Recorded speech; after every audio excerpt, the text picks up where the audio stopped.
皆さんも大きな拍手でお迎えください。ジャリル・レスペールさんです。どうぞ。監督ようこそいらっしゃいました。まず一言会場の皆様にご挨拶の言葉頂戴できますでしょうか。Merci à vous d'être si nombreux. Je suis à la fois très ému et très honoré de présenter mon film ici au Japon, qui est, je dirais, que la France, l'Italie, New York aussi, peut-être Tokyo est une des capitales de la mode. Et vous êtes des exemples, même à suivre pour nous, Français. Et puis, surtout, j'espère que le film vous a plu.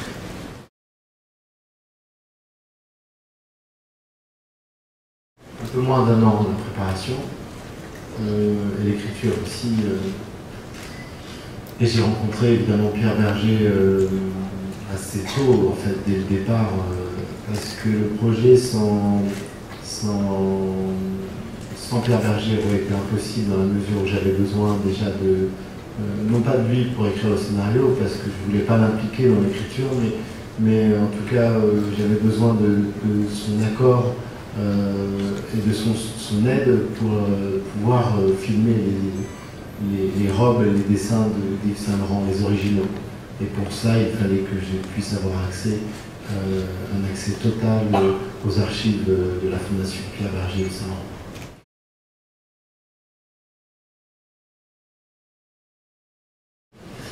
Le vrai né apparaît au début du film, et à la fin il se transforme avec la maladie et l'alcool et le vieillissement. Il n'y avait pas vraiment d'autres comédiens pour moi à part Pierre Ninet, parce qu'au-delà de la ressemblance physique, qui était plus ou moins frappante, parce que finalement dans la vie il ne ressemble pas tant que ça. Yves Saint Laurent, il a une certaine élégance, un port, une finesse. Il avait surtout, au-delà de ça, un talent, et il l'a toujours d'ailleurs. Il fallait un jeune comédien extrêmement travailleur aussi, extrêmement doué, mais avec une formation classique de théâtre. Sa jeunesse, son talent, cette technicité, peu de comédiens l'avaient. Et je dois dire que très rapidement, ça a été lui, et uniquement lui.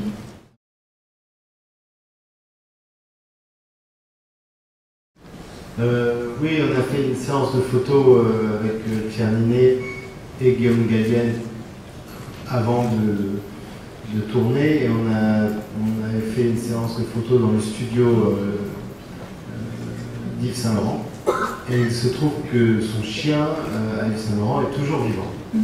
Et très étonnamment, il était là ce jour-là, et il a littéralement sauté sur Pierre Ninet. Alors bon, je crois que quelqu'un a dit que c'était parce qu'il lui ressemblait, mais c'est vrai que c'était surprenant, il était très affectueux avec lui.